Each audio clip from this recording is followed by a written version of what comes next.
Hello sa farmers ko dyan for today's video guys. So magsisibak tayo ng kawayan guys. Dahil ilalagay natin sa tapahan. Papalitan ko kasi yung tatlong sira doon sa tapahan guys na ginawang sahig. Sa sahig sa kasi yung tapahan, kawayan lang. So ayan, sibak tayo ng kawayan para pamalit doon. So nilinisan ko na yan guys para hindi gano'ng katalas yung gilid niya guys. Kasi nakakasugat yung talas ng gilid na guys. Parang kutsilyo yan guys. Sobrang talas talaga. Na-try nyo na ba masugat ng kawayan na sobrang talas? So, ganyan lang. Parang kutsilyo din. So, ayan. Tapos na ako naglinis ng kawayan, guys. So, ayan. Makyat na ako sa tapahan namin. Ayan yung tapahan namin, guys. So, medyo matagal na yung tapahan na yan, guys. Kaya, nasira na yung mga kawayan na sahig yan, guys. Na pang ano ng niyog. So, diyan kami nagtatapa, guys. 3 taon na mahigit na yan, guys. Yung tapahan na yan. Kasi 2021 yan ginawa namin. So, ako din yung naglagay ng kawayan dyan guys. Ako din yung pako nan. Yung mga sahig niyan guys. Ako rin. Kaya ako rin magpapalit dyan guys. Kasi magtatapa na naman kami dyan ng niyog para magiging kopra. So, yan yung kabuhayan namin guys. Yan niyog. So, ayan, inayos ko muna dyan. Tinanggal ko muna yung lumang sira-sira na nasahig sa tapahan. At ayan, na yung kawayan, sinusukat ko muna siya guys. Kung kasya. So, sakto lang naman ang sukat niya para magkasya siya sa 3 piraso na papalitan. So, ayan na guys, inayos ko na mga. Nilinis ko pa yan guys. Kasi may mga pako pa rin naka-usli. Dinidikdik yun na rin. So, ayan. Nilagay ko na siya. So, sinabay-sabay ko na siya. Saka ko papakuan guys. Para hindi siya tabingi. So, ayan. Straight na straight yan guys.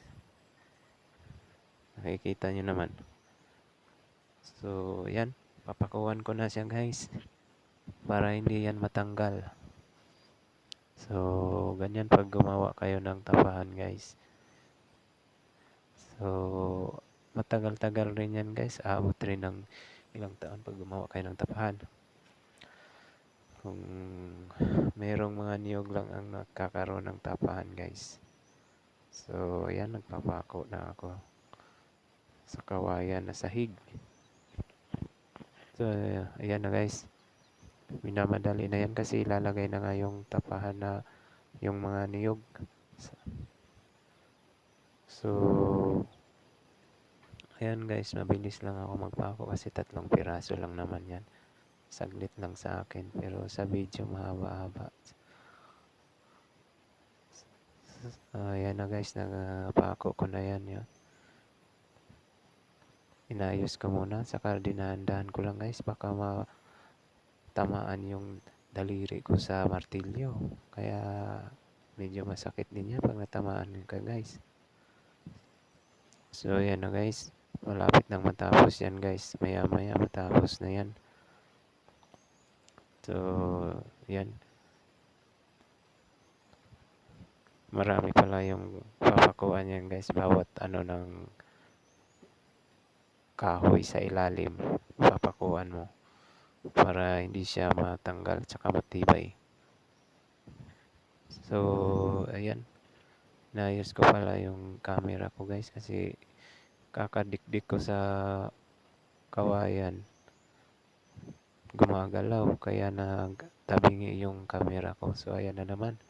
Natabingi na naman siya guys. Ayan, naayos ulit. So, ayan. Tapos na siya guys. Napako ko na lahat. So, ayan na. Tinawag ko na yung tiyahin ko. Mamaya titingin siya. So, ayan na yung tiyahin ko guys. Yung kapatid yan ng mama ko. Bunso yan.